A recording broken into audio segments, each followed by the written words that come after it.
already on. But really excited to go through this exercise with one of our lead engineers, Dan Kemstruck.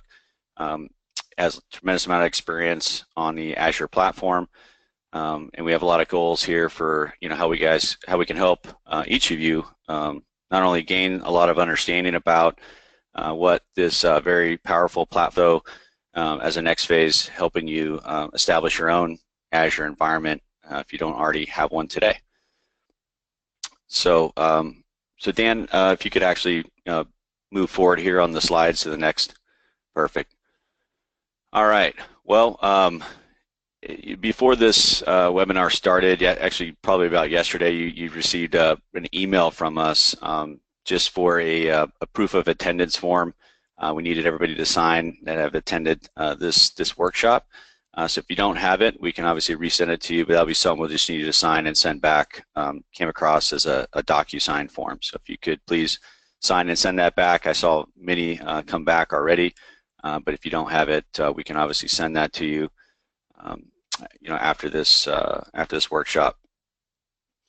So one of the follow-up things that we're going to do, is obviously set up that one-to-one session with everybody following this. So that will be, kind of tied to that acceptance form, and that will be where we get, more on a one-to-one basis with better understanding your organization, your needs, and how we can help you with your, migration to Azure and initial setup and knowledge. So this is really what we're going to be covering today. Quite a lot to cover in an hour. We're going to obviously have probably a lot of questions that come up throughout the workshop. I would like you to use the chat area in the GoToWebinar tool just to post those questions. We're going to be addressing those at the end. So as you have questions, as you think of them, just type them in there. I'll be moderating that, and I'll probably chime in towards the middle, just remind everybody that's the area where we're going to be posting questions and addressing. Definitely leave some time at the end to cover all that. But quite an agenda today.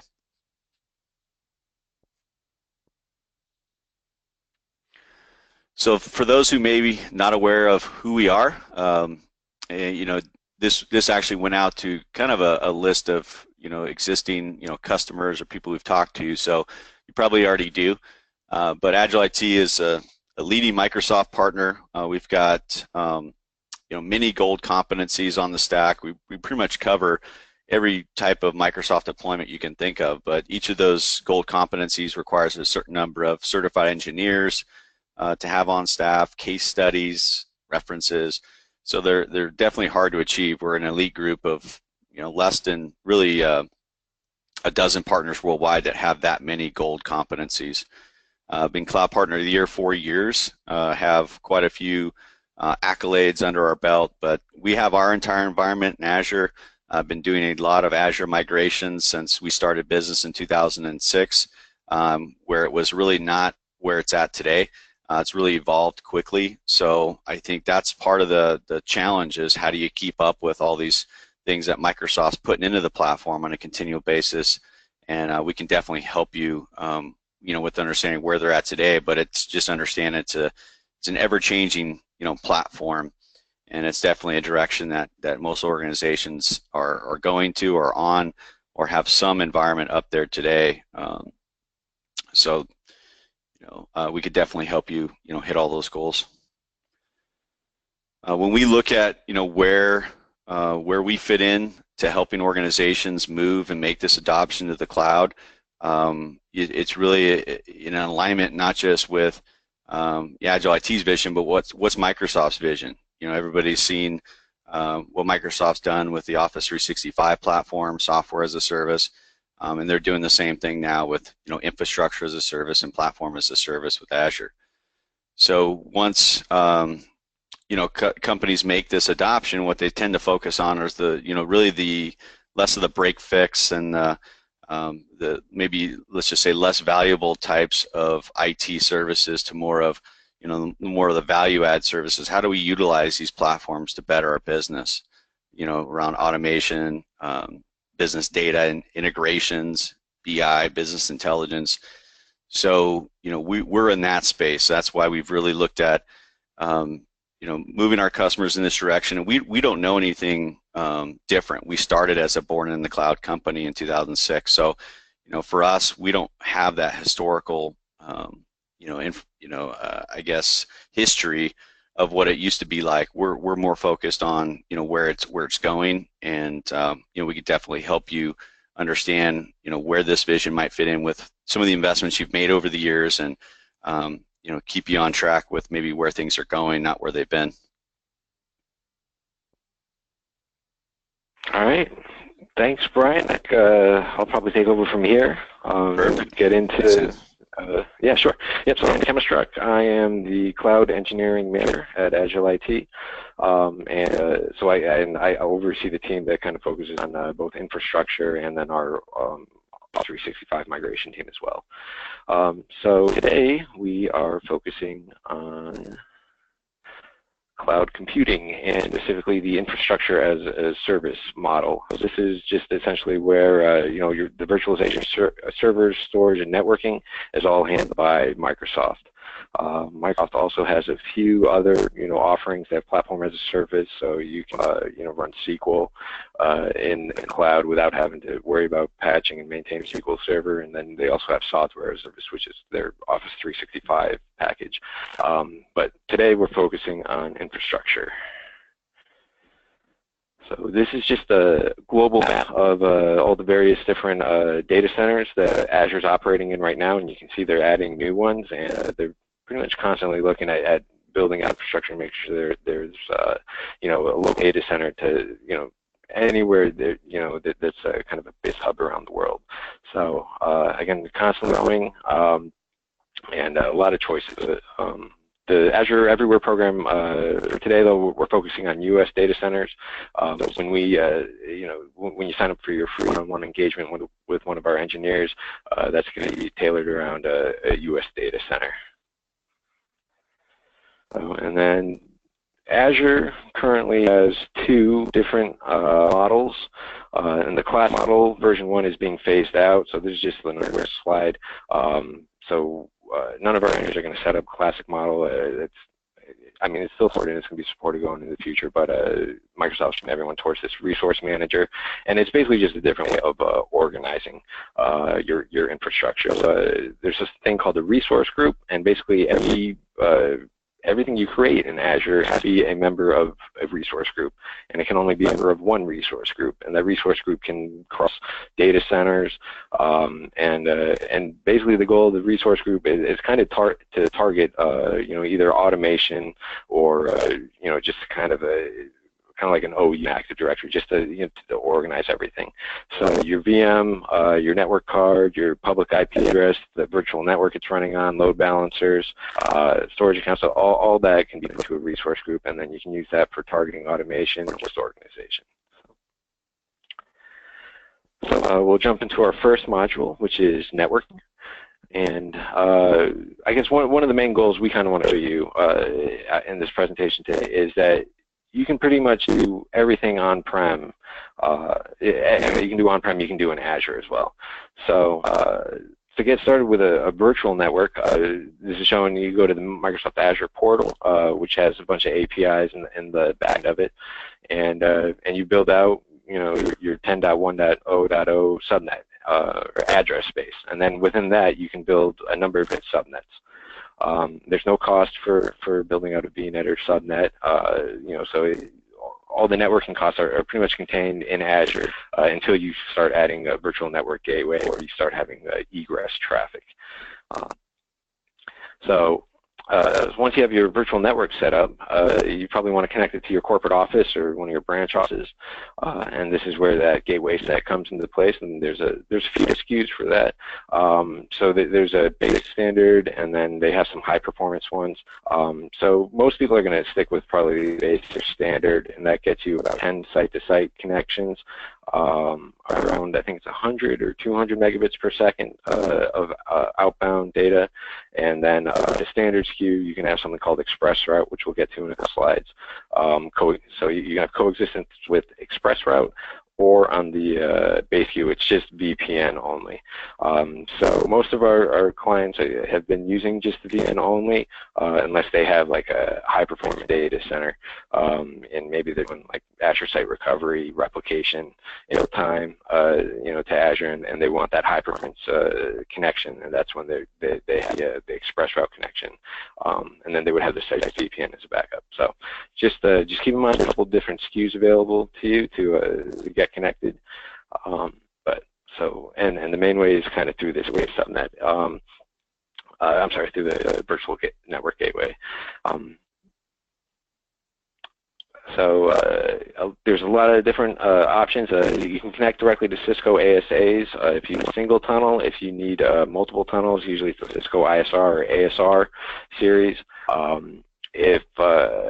If you have, let's say you have 100 branch offices and they all have AAs with firepower, there are virtual appliances available in Azure that you can run instead of this virtual network gateway, and basically you just purchase a license like Cisco or Barracuda to run that appliance, and that kind of gets around this bandwidth and 10 subnet restriction, or I'm sorry, 10 VPN restriction that the virtual network gateway has.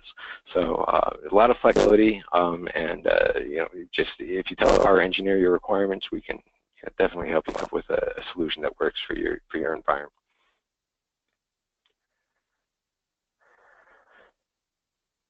Yeah. So the next section is network security groups. Just kind of like on-prem, if you deal with a lot of Cisco, you have all these ACLs and everything, so you have all that available to you in Azure as well. So the rules are based on, they call it a 5-2, your standard, your source, destination, protocol, allow, deny, and priority is the last one. So you can set up a bunch of different rules, and then as I mentioned before, if you need something like an intrusion detection system or IPS, that's probably where you're going to get into that, or renting a Cisco like CSR 1000, I think is the virtual appliance, where you can get the Cisco package for doing intrusion detection or prevention. They also have a firepower appliance available up there as well. And this network security group has a lot of flexibility. You can apply it to the entire subnet. You can apply it to individual VMs. You can apply it to your load balancer. So it gives you a lot of flexibility on exactly where you want to set your security policies. Whether you want it on edge and consistent for everyone, or if you need more specific granular policies applied to each subnet. And then again, with even on the theme of being able to do everything on-prem, also in Azure, you can define your own custom route tables. So if you have a bunch of different VPNs connected, or if you wind up going with one of the Cisco virtual appliances, and you maybe you have a couple of Cisco virtual appliances, and you want to route different server traffic to different routers, you can definitely do that on Azure's backend. It gives you the flexibility to have these custom route tables, to let you interact with your on-prem environment. In terms of VPN tunnels, you have a couple of different options. You can do a point-to-site, which is kind of like your workstation to your central network gateway. This is using the built-in Azure Virtual Network Gateway. It's a certificate-based VPN. So that is, I guess we don't see too many clients doing this, because traditionally, a lot of companies have their VPN hosted on-site. More and more, we're seeing, we might put a VPN server up in Azure and do, certificate-based auth based off of that VPN server, because then you can, include multi-factor authentication and your Windows Active Directory authentication. Option is the point-to-site. And the next option is site-to-site connectivity, and as we mentioned, there's a couple different SKUs to get you for the virtual network gateway. It's between 10 and 30 site-to-site VPNs is what the SKUs cover. So you need more than that. That's when you get into the virtual appliances, and basically you can get as many site-to-site VPNs as you want with a virtual appliance. And then the last connectivity option is ExpressRoute. So ExpressRoute is a dedicated, high performance, and if you're using a lot of bandwidth, it's a lower cost solution to get connected in Azure. So just to kind of show you what that topology looks like, you can connect all the Microsoft online services, including Office 365, some of the public services, and your Azure compute environment. Basically what this is, if you have an MLS connection, on-prem, you can you talk to your internet service provider and get a dedicated service connection to an Azure data center, and that's called ExpressRoute. Will do that. Again, a bunch of different views. They have add-on packages where, if you're an international company, I believe they have an add-on package where you can get unlimited bandwidth between data centers, whereas normally you're paying, 1 or 2 cents per gigabyte of egress traffic, depending on the data center that your data is located. So, yeah, ExpressRoute is kind of a secure connection, and it's just another way of getting connected into Azure. So this is getting more into the load balancing portion of networking. So they have a great product called Traffic Manager, and what this is a DNS load balancer. We do this all the time for our clients. A very common situation is for ADFS service. So you have an ADFS farm on-prem in your data center. What happens, if you have a brownout or your IP drops because a car knocked down the pole that it's carrying your connection. So Traffic Manager, basically it would probe your ADFS on-prem to make sure it's active. Typically we set it to probe it at 30 seconds, and then if it sees that node's unavailable, it acts just like a traditional load balancer. Typically, we set it up as failover, and we'll have another domain controller, AD server, and proxy server running in Azure that it's also probing, and it'll fail over to that basically within 30 seconds, 30 to 60 seconds, I'd say, of the on-server going offline. So that's just one instance of how we use Traffic Manager for load balancing. If you're going to use Azure Site Recovery, which is their real-time replication to the cloud, a lot of times, like if you have a web farm on-prem, you might use Traffic Manager to load between that web farm, at your data center. And if you ever have to fail it over to Azure, you don't have to go update your DNS records. They're already pointing to a Traffic Manager profile, and it'll automatically detect that the on-prem data center is offline, that you failed over to Azure, and it'll just bring it up for you automatically. And again, as I mentioned, it's just kind of like a traditional on-prem load balancer. You have a bunch of options. You can do a round robin, failover, or performance. And then you can also nest these. So we've also done these direct access deployments, kind of like a global direct access deployment. So say you got an entry point on the east and west coast of the U.S., one in the UK, another one over in the Pacific, and another one in Europe. You can use Traffic Manager to kind of allow it to determine what the closest entry point is for that client, so that they get connected to the closest server. So you're not, in Europe going, over fiber under the Atlantic to get connected to a data center in the U.S. Just to, kind of go back over your internal MPLS connection to get connected to other resources back in Europe. So you can use Traffic Manager to do that kind of geolocation load balancing. So. And then this is just kind of a bigger picture of all the different types of load balancing that are available to you in Azure. They have software load balancers, they have application gateways, so that you balance traffic between different servers in the farm, and then they also have layer 7 load balancers. So again, a lot of the traditional options that you have in your on-prem data center, they're also available in Azure. And a lot of this is very reasonably priced. Using Azure Traffic Manager, most of our setups are less than $3 a month to get the high availability set up for our clients. And then the software load balancing, you have to have certain SKUs of compute instances that you're running to support load balancing. So basically, it's just not that there's a basic SKU, and basic SKUs don't support load balancing. So any of the other SKUs support load balancing, and there's no cost for using a load balancer. You just pay for the compute cost, and it's included with that. So a lot of flexibility. So just moving forward to each of these modules, we're going to get into storage.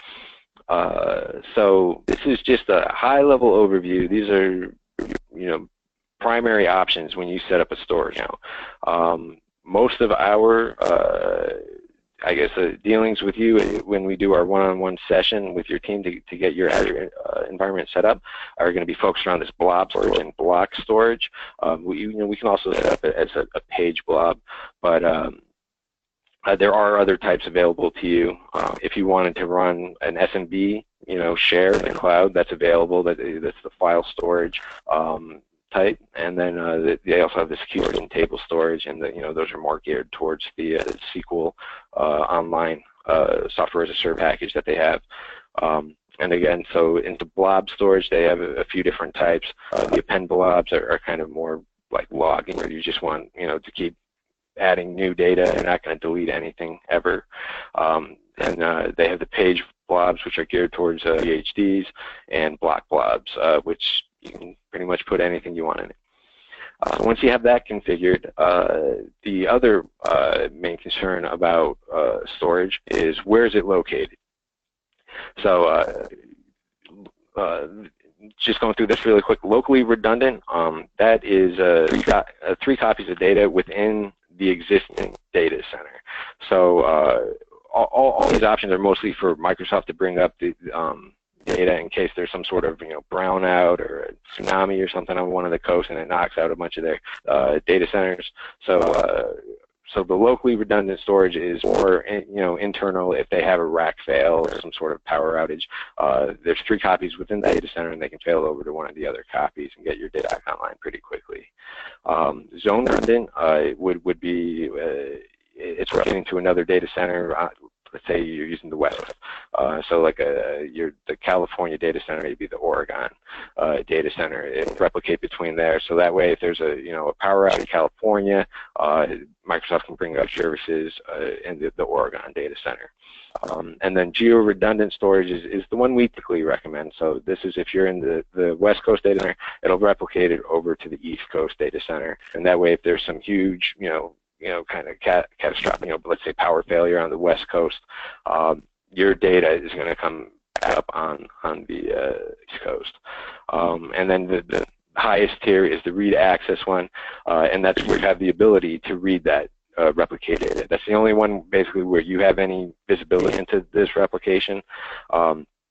And that'd be probably going to be more for like if you have like a SQL OS cluster and you're doing some sort of web page. Let's say you're doing a car rental web page, and you need to know exactly which cars have been rented out on a good day, and then there's an outage on one of the coasts. So you'll be able to read that data on the other coast, so that you're not kind of offering those same services twice to customers and double booking. So in a nutshell, that's kind of all the Azure storage. There is called hot and cool storage, and this is just to give you a quick view of that.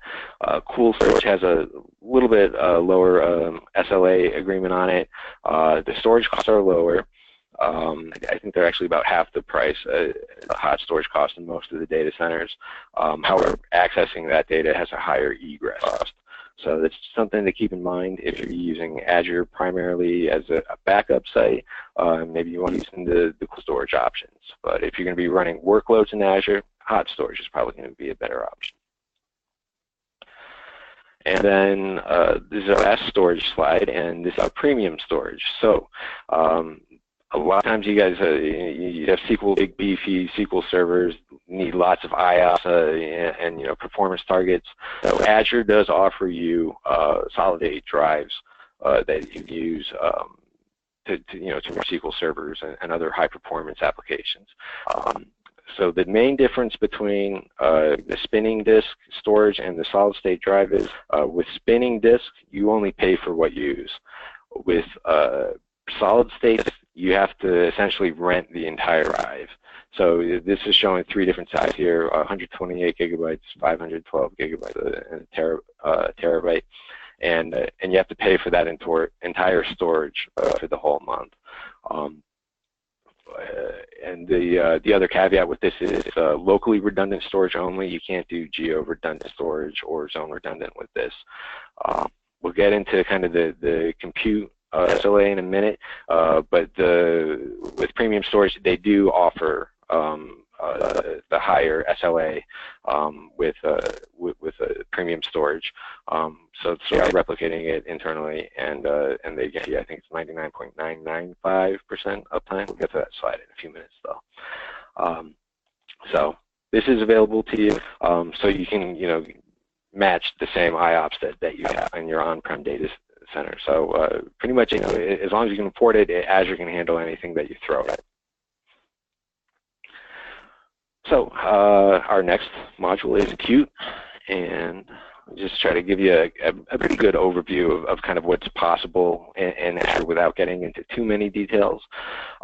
So these are a lot of common cloud computing patterns that have kind of arisen, over the years, and they differ a little bit from your on-prem data center. Because you own the hardware. A lot of times, you just leave the workloads running all the time, whether they're in use or not. So in Azure, let's say you've got a high-performance SQL cluster and it's only used during business hours to do data analysis. So you have this on-off pattern, and that's where you're running the server, or the farm, on during the business day, and then you turn it off to save cost. So Azure Qt is billed, I believe it's per minute that you're actually using it. So this is kind of one way to efficiently manage costs, is to turn everything off when you're not using it. So this pattern is when you're growing fast, rather than having to buy new hardware in your on-prem data center, you can just come into Azure and say, hey, I need a new server, or I need a new farm of servers. And Azure gives you that flexibility to quickly grow. It takes maybe 10, 15 minutes to spin up a new server. And that's a lot quicker than your on-prem procurement process and having them ship it to you, in new hardware, and then getting it racked and integrated with your Hyper-V or VMware farm. So again, growing fast is the next step. So the third pattern we look at is the unpredictable bursting. So this is kind of like, say you're running a e-commerce store, and you don't know when you're going to have a bunch of people flocking to your website to purchase something. So you can set up automation rules that say, okay, when this server hits 80% of usage, spin up another server and add it to the farm. Again, your application has to be kind of aware of this situation, meaning if I add another server to a load balance farm, it has to be able to see that and then load balance properly. But yeah, it's a way where you can burst up and you can also burst down. So I believe that's called scaling out instead of scaling up. So and then the last one is predictable bursting. So this is kind of similar to on-off pattern, except you have something running all the time, and maybe during the day you have more of it running. So you spend a couple extra servers to handle the increased load during the day. So in terms of provision to the cloud, it's pretty simple. They have a web interface that you can do, I'd say, a good 90 to maybe even 95% of everything you need to do, the web interface. You can also script with PowerShell, and they also have a number of different APIs if you want to write something that integrates with it. And they have a couple other ones too. I think like Python has a module or something that you can use for automation.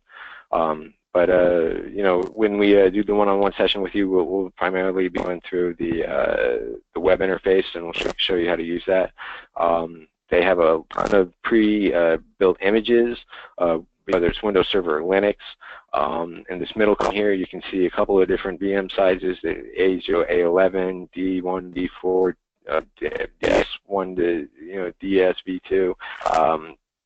So, we can help you navigate that whole, all those different classifications. You can see this little grid.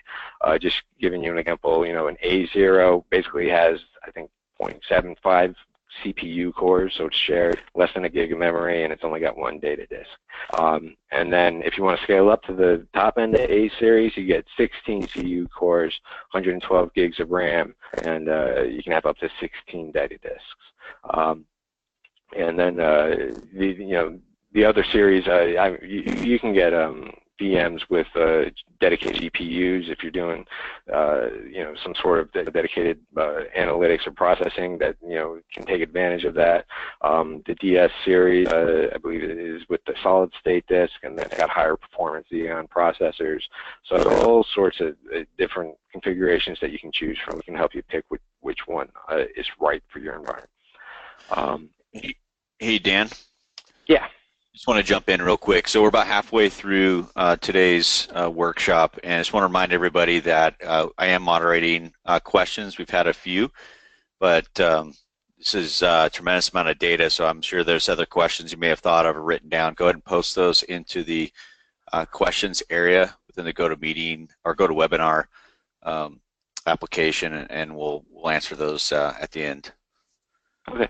I guess I could jump back to the network questions really quick. So is there a specific on-premise gateway requirement? So doing the site-to-site VPN, again, you can probably get, I believe it's called a static, they call it static and dynamic gateways in Azure.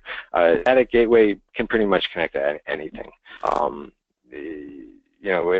You might have, warnings and stuff flash in the event log, like if you're using a Meraki gateway.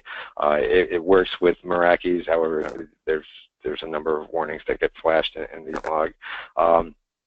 But if you need the dynamic gateway, the virtual network gateway, that's the one with the specific requirements, and basically your firewall needs to support IPv2, is what it's called. So Meraki's don't support IPv2, so you can't do dynamic routing with that. ASAs don't support IPv2, so you can't do it with that. So there's a hardware compatibility list, and our engineers can show that when we go through the one-on-one session with you. And I guess I'll jump into the other questions probably more towards the end of the presentation, though. Okay, and then let's see, new disk persistence. So and then when you're provisioning to the cloud, so this is setting up your VMs, you can make your own BAD file, upload it to Azure into blob storage, make an image out of it, and you can provision off of your own custom image. So you have that available to you, as you want. And that was the old way to kind of migrate into Azure. You'd have to take your HDX and change it into a VHD file, put it in blob storage, and build everything off of it. Now with ASR, it's super simple. That's kind of like probably the last slide of the deck, but it allows you to just replicate your VM into Azure, super easy setup, and you just fail it over, and it's live. So that's kind of our preferred method for getting custom images or your existing infrastructure into the cloud. But this option is available to you as well if you want to make your own custom image and put it up there in the cloud. So in terms of service level agreements, so if you have these things called availability sets in Azure, and if a VM is not running an availability set, there is no SLA. It can go online whenever Microsoft has to do maintenance. The only exception to that is if it's running on premium storage, as mentioned. Otherwise, if it is an availability set, this is just kind of like an overview of what it looks like in the Azure Data Center. They have different racks, and you have at least two VMs in an availability set. And when Microsoft's doing maintenance on a rack in a fault domain, they don't do the same two fault domain at the same time. So only one fault domain would go offline at a time. So your availability set, you use your load balancer to fail over to the other workload. And that gets you that 99.95% SLA uptime for workloads running in Azure. Another unique thing about Azure is the disk management. So all of their VMs pretty much get you this scratch disk. and it's non-persistent storage, and basically whenever you reboot the VM, everything on that disk gets wiped. This is useful for, some instances where, you have a SQL database and you just need to write something from scratch. You get a DS series VM, it's a solid state scratch disk on that class of VMs. It's available on every VM. It's just, you don't want to be installing your, line of business, critical applications on this drive, reboot the VM and be like, hey, where'd everything go? So the other kind of unique restriction in Azure is that all of their disks are 1,023 gigabytes in size. They're just shy of a full terabyte. So if you have a file share, for instance, and you want to get that migrated into Azure, and it's got 6 terabytes of data, you have a couple different options. Actually, one that we started pushing recently is Store Simple, and it's kind of like a NetApp sort of device. You can run your own tiered storage, with solid state spinning disk, and then Azure is the third tier, and then you can have virtual appliances running in Azure or on-prem, and you can use desired state configuration to make sure they're all configured exactly the same way. So that's one option. But if you want to go the traditional route, put a file server in Azure with a 6 terabyte disk on it, so you'd have to use a storage pool essentially. So you'd have 6 disks that are 1,023 gigabytes each, combine them together into a storage pool, and then it appears as a single disk to the operating system, and you can put your file shares in there. And that also gives you the flexibility to kind of grow that storage pool, as you need. If the data storage requirements increase, over time, without having to go and rebuild, your file structure or anything, you just add another disk to that storage pool, and now it's bigger. So. And then this is kind of getting into the last module, which is OMS and ASR. So just a super quick overview for these two. We're not going to go into a lot of detail in here. We actually do separate programs available for OMS if you're interested in learning more about this.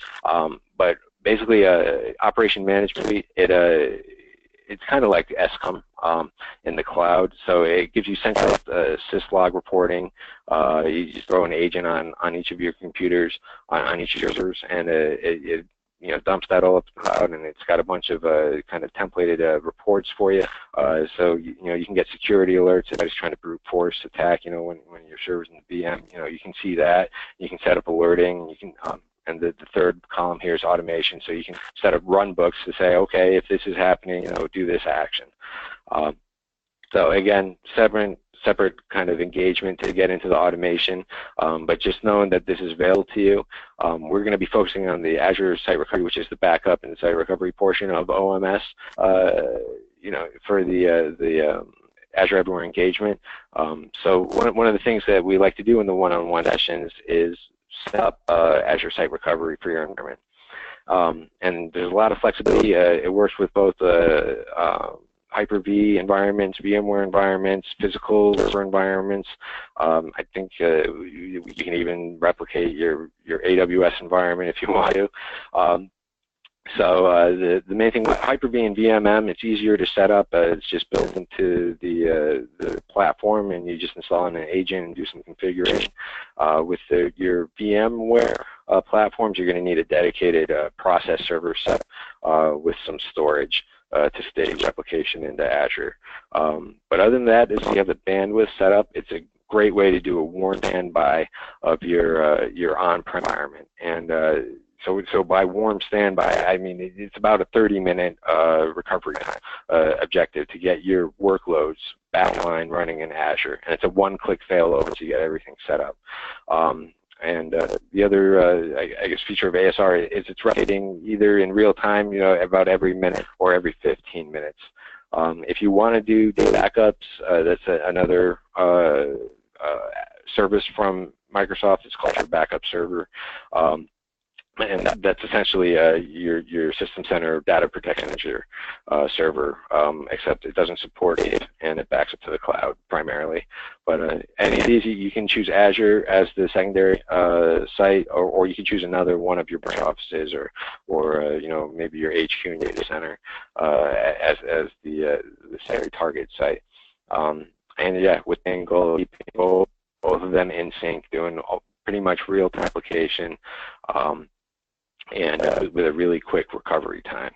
So this is usually the last phase we get set up after we get you a VPN set up to Azure, a domain controller up there, and one workload. Usually, we'd like to come in and maybe take a look at your environment and get one or a bunch of workloads set up with ASR and configured to run it over into Azure. So kind of going over a quick knowledge check of everything we discussed. In networking, we talked about virtual networks, network security groups to kind of replicate your on-prem, your access control list. ExpressRoute as a dedicated circuit to get into Azure, VPN connectivity, whether your router supports IP2 or not, and then a bunch of different balancing options, especially Azure Traffic Manager, which will do that DNS load balancing. For purposes like ADFS is the one we went over. Storage, we went over the two different types of blob and table storage. Discussed premium storage, so you can get SSD performance and cloud, hot and cool storage, and the difference in cost associated with that, and your different replication options for kind of backup in case there's any outages in the Microsoft data center. And then for compute, we do the different ways to provision.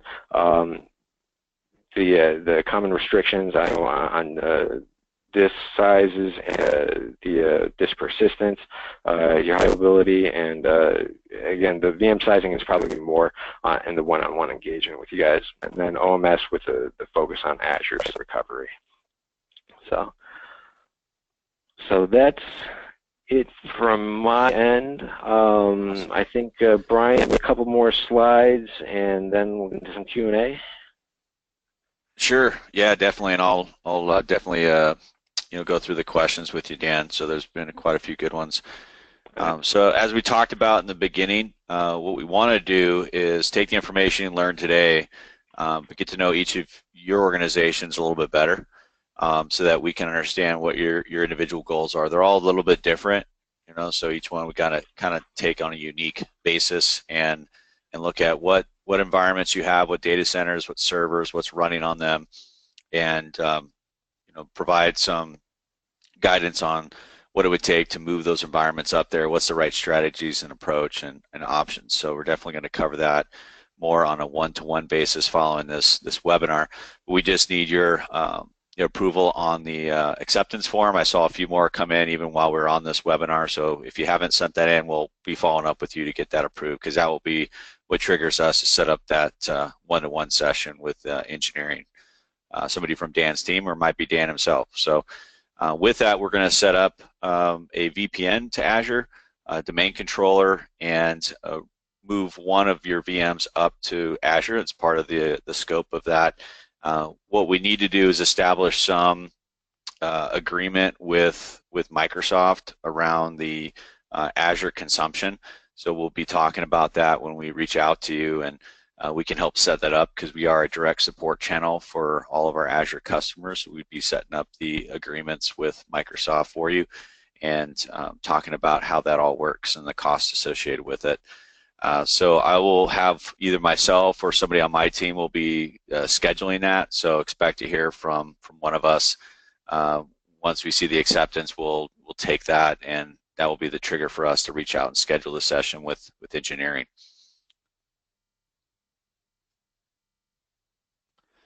So did you have another slide after this, Dan? All right, awesome. Yeah, questions. Yeah, all right, so the first question you had, Dan, I think you answered is there a specific on-premise gateway requirement? So I think you answered that, but there was a follow-up to that asking, so is only Class A IP supported? Is that no, so I'm not a network engineer. I know there's A, B, and C. I forget which one's which. But you can do the 10.0.0, the 172, and the 192. Any of those address spaces you can pick from in Azure. I believe the only restriction is, I think, /16 is the biggest subnet that you can do. And I think that's pretty much the only restriction on the address space. Awesome. And we are going to be sending out the recording. So if there's any questions on that, we will send out the recording, and you'll be able to share that with anybody in your team that you wasn't able to attend. You want them to see. So we'll send that out shortly after this. So another question was, as a SAS developer and reseller, what access to performance metrics like CPU load, disk latency, RAM usage, etc., would I have?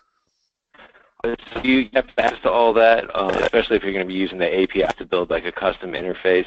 You can do that. I'm not sure if they have a Power BI dashboard built into it yet, but you can go into each VM and kind of see that in real time. I'm trying to pull. Actually, if you give me a second, I can just he's asking in the context of both support and application performance optimization. Mm-hmm.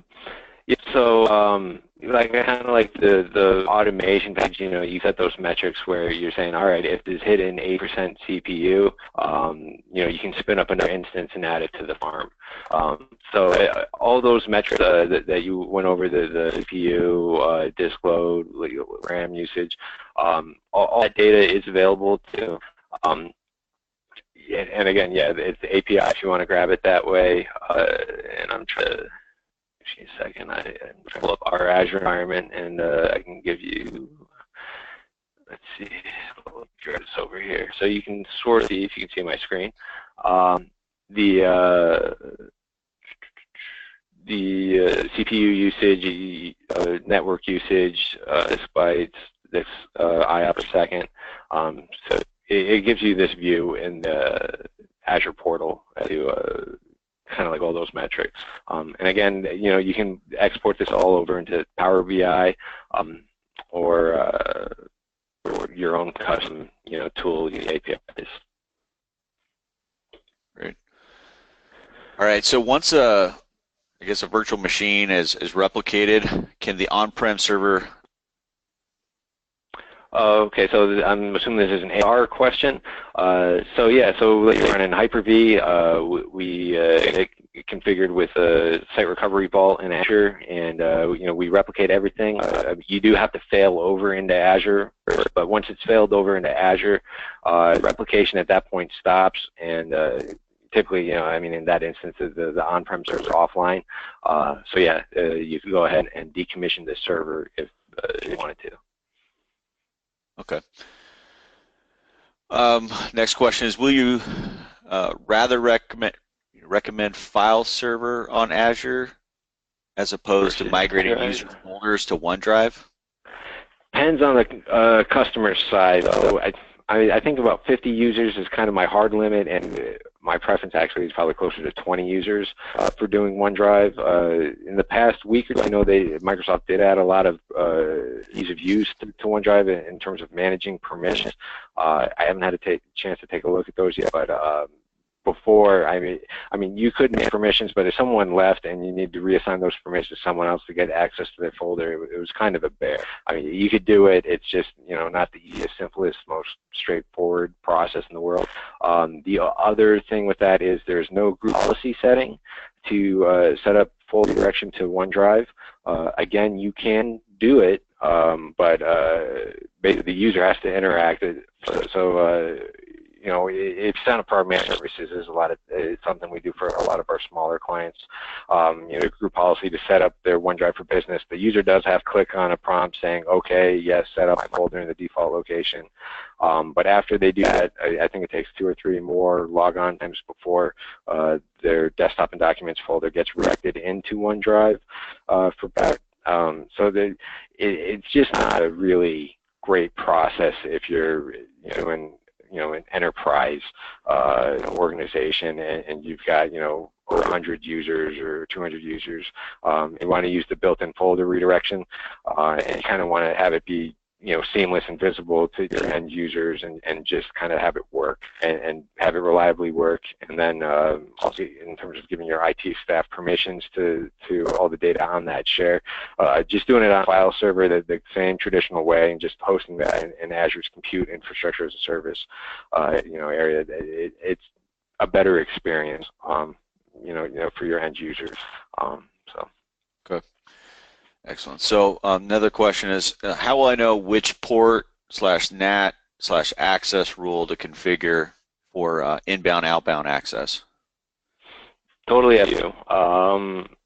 It depends on the service. So by default, everything is blocked, I believe, except for 3389, and they might still open up the PowerShell port for remote management. But usually we go in and we disable 3389 after we get your VPN tunnel opened up. So once you have a VPN set up, you know, you don't have any of these ports open and hitting the public internet. But I mean, if you want those ports in, it's up to you. So like when we set up ADFS cloud, you know, on the proxy server is the server that we open up, port 80 or 43. So port 80 is the monitoring port for the Azure Traffic Manager probe. So it goes and sees, okay, can I load probe IIS web page, and if that page loads, then it forwards the 443 traffic.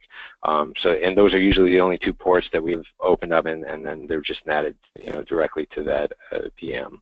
So it just depends on what workload you're putting in Azure. It's the same way that you figure out, you know, which NAT rules you need to set up for your on-prem environment, right? Pretty much, yeah, same sort of a process you go through.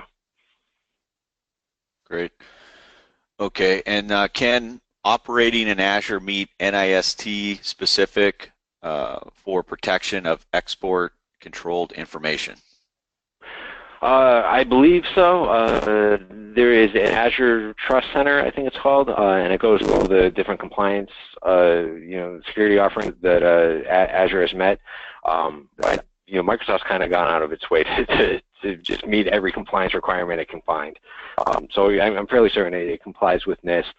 If you're doing international work too, you know, they have for all the compliance offerings for Europe to keep data in the, you know, isolated in the German data center, I think, you know, is the one that's concerned about, you know, EU users having their data exported out of the country. So yeah, just about every compliance, you know, I guess a package that you can think of, Microsoft has gone out of its way to you know, go out and get that certification. Yeah, it's a pretty comprehensive site. I'll post the Azure Trust Center site link here to all attendees, so you'll have that here in a second. But check it out. It does have some detailed information, also some videos around security and compliance that are pretty helpful, and you know, the list of all the things that they do to make sure that all their data is protected. So you know, that's really the extent of the questions. Unless anybody else has any more, we're happy to answer them. We have a little bit more time for today.